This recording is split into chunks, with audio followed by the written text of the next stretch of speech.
city, motion. The most important is not seen by sight. It's not often that we ponder and ask questions of how everything is arranged. We live a routine life, thinking that we know it all, see it all, but we do not know even the half of it. We live with pride of the beauty of our city, or simply grow accustomed. A trip into the city, to work, the same old buildings, ladders, crosswalks. We start use space without any problems. Transport, car, bus. It's hard to imagine that a trip into a grocery store, being so seemingly routine and banal, may occur as an additional straining hindrance for somebody else.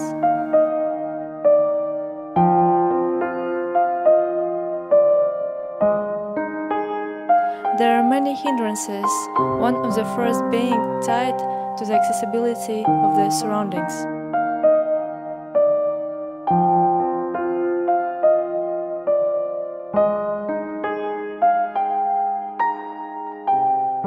We have a city that is completely unprepared, with its surroundings being inaccessible. For example, for people of shorter height who are using the public transport, it is hard to reach the handrail, which is typically located too high.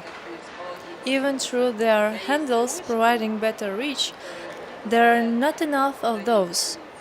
Often, in a rush hour, one would enter the transport and have nothing to hold onto.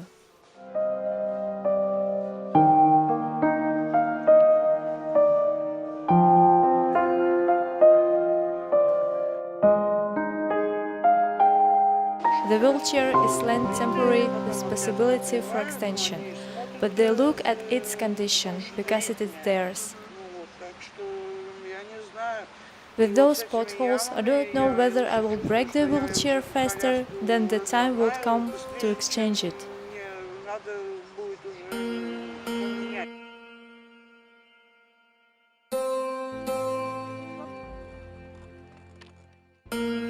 In practice, I have come across different occurrences, one of which involved one of my students, who until the age of 16 lived an absolutely normal life, going to school, learning dancing. He was his family's pride, but one day he was hit by a car, therefore became disabled.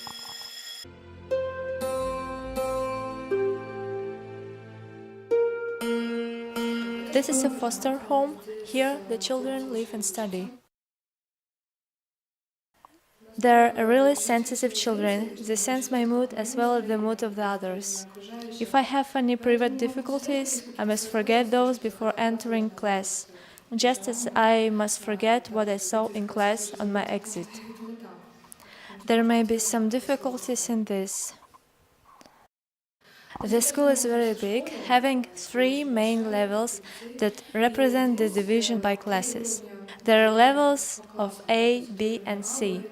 There are A and B classes that receive very specialized education, meaning to say that they concern themselves with professionals as well.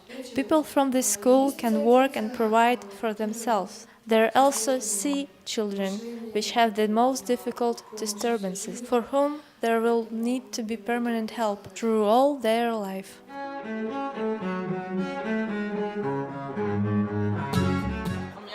I have very good memories of school. I studied in the most originally of school with regular children. I remember one girl who also had a disability, but I would say that we had a very good collective with very good people.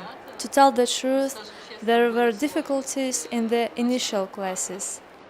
Children always react sharply to something unusual, and not always with view of what is morally or ethically good.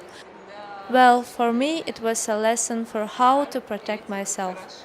To tell the truth, with time others grew to respect me. After finishing school, there are many persons with whom I have sustained a relationship.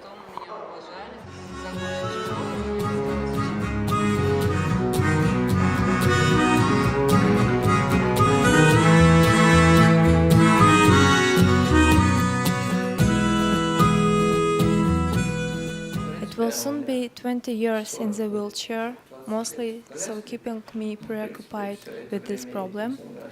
In full, I have been in one since 1998. the first place, all that is associated with medical practice and all that is associated with government and private institutions are areas that must be properly equipped. For example, at Hospital Stradania, there have been big complaints. I have felt the problems from personal experience. Let us say that a person is brought there by an ambulance, yet properly accessible toilet is nowhere to be found, not a single one. What should I do? Right now, the specific question really stands out. They promise to resolve it with a new building, but what is a human being to do now? The clinic are reached by way of circumvention because there are no places to manage the stairs, even though it is the most direct path. By direct path, it will take me 5 minutes to reach the clinic, but as it stands, I have to go around for about half an hour just because there is no way to ride down on this road.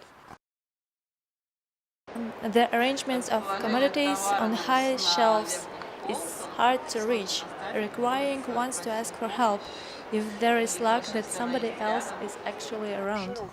If there are wide doors, I can get through.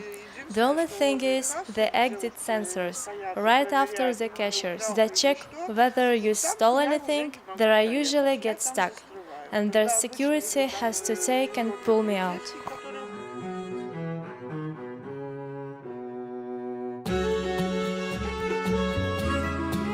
While the attitudes remain the same, there won't be any significant changes. It is not often that we ponder. The society is not ready to accept and understand.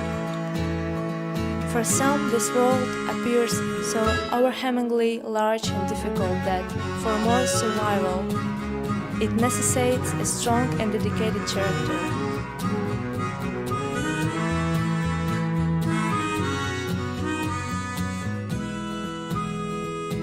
Heavy doors, presence of stairs, absence of elevator. Relations are changing. People are becoming more intelligent. Lack of progress in accessibility of surroundings serves as a sign that there is a lack of educated civility and collective responsibility.